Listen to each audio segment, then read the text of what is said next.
Madame, Monsieur, bonjour et bienvenue dans ce nouveau JT. Découvrons sans plus attendre les titres de ce jeudi 10 décembre. TVA, reçu pour solde de tout compte et avocat.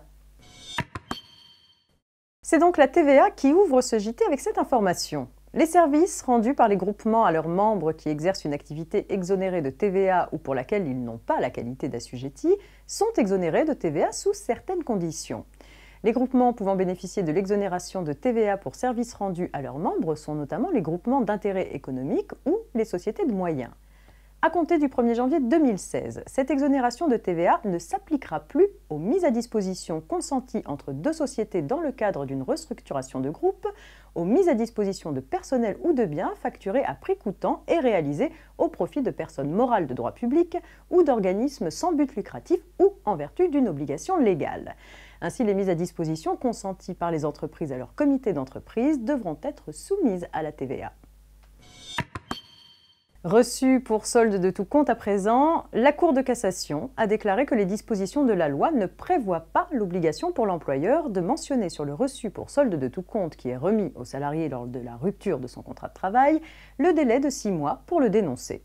Ainsi, l'indication sur le reçu pour solde de tout compte du délai de dénonciation de 6 mois n'est pas une mention obligatoire.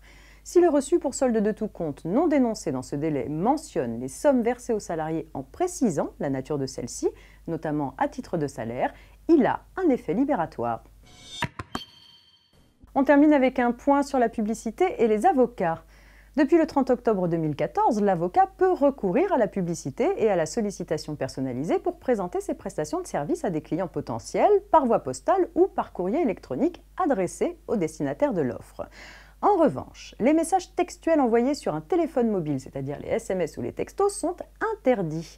Le Conseil d'État a déclaré récemment que la publicité comparative ou dénigrante et la sollicitation personnalisée par SMS restent interdites aux avocats. Cependant, les avocats peuvent diffuser de la publicité par voie de tracts, d'affiches, de films ou à la radio et à la télévision.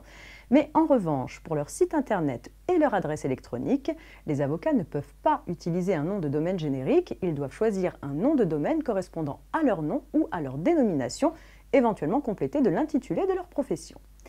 Le JT, c'est tout pour aujourd'hui, on se retrouve demain pour un dernier point avant le week-end.